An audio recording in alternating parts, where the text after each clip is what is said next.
the surface, consuming, confusing. This lack of self-control I fear is never ending, controlling.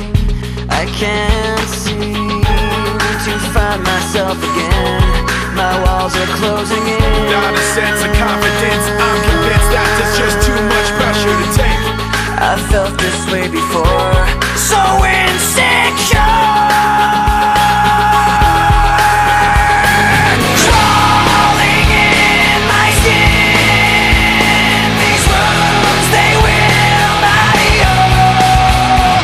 Fear is how I fall, confusing what is real.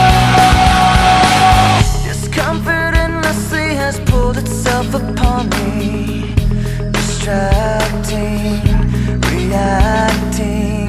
Against my will I stand beside my own reflection.